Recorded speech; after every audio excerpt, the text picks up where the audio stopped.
Dak Prescott inking a 4-year, $160 million deal. What does this do to my Ceedee Lamb predictions? Absolutely nothing. Ceedee Lamb is going to be a top 5 wide receiver. This is the Fantasy Football Show with your host, Smitty.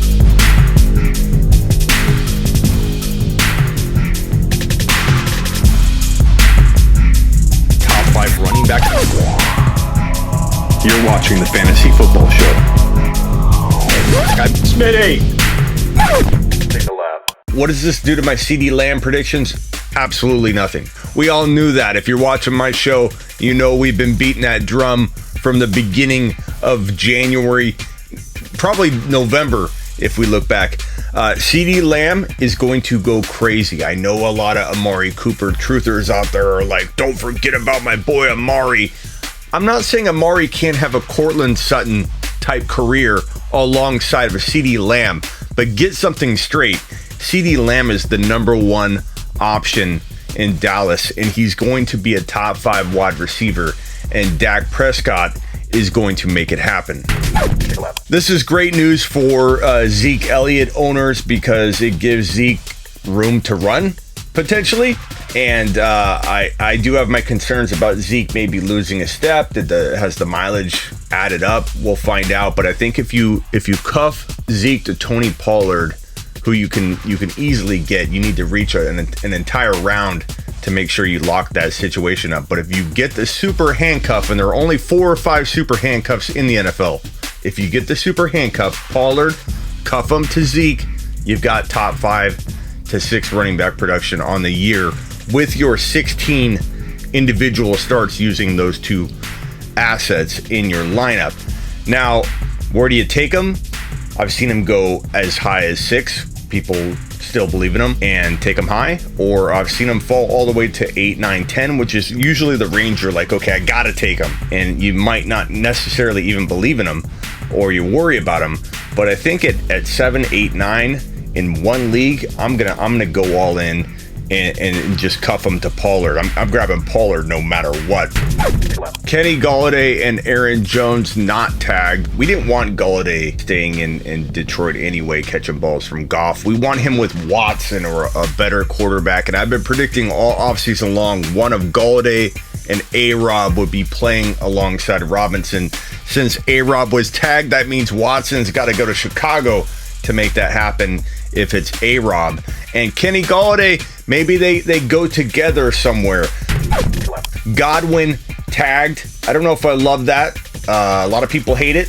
I can tell you that right now. People don't like that crowded wide receiver room in Tampa, and I can't say I blame anybody for worrying about Godwin. Although, if his value's right, I think I'd invest in him. If he can be your low-end wide receiver too, I don't hate that. I do see why he's in a void for some people.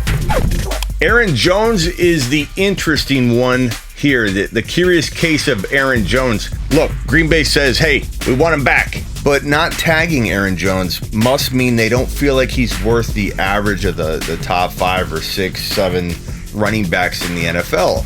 And that tells you that they don't want to pay big money. Now, I don't think Aaron Jones will find the market he's looking for, but all it takes is one team.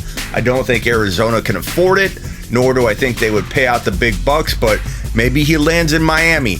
Maybe he lands somewhere like that, and I could see that being a good environment for Aaron Jones. Maybe Seattle is willing to buck up and pay some bones to get that boy in that lineup running footballs up the middle, making Russell Wilson want to stay.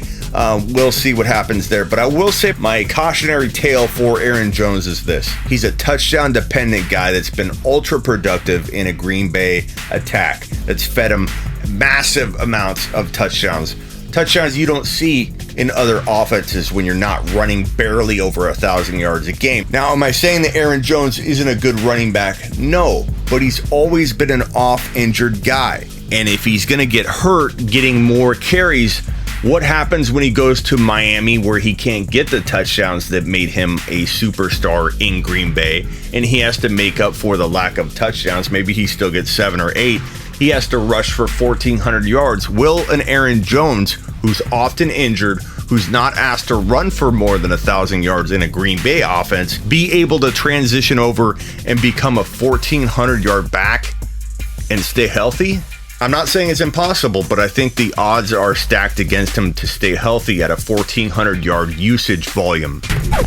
Either way, what an interesting day in the world of fantasy football, and we've got a lot of stuff to talk about and break down and digest. So comment below with what your thoughts are about all of this and what you predict to happen with Watson, with all the other players that are on the move looking for homes, and the rookies. Comment below, subscribe if you're new, and head on over to Smitty1.com where you can find all my content, the links to my podcast, SleeperU.com, my news site. Get your news from me. Tell your grandma, tell your friends, tell everybody about the show. This is the Fantasy Football Show with your host, Smitty.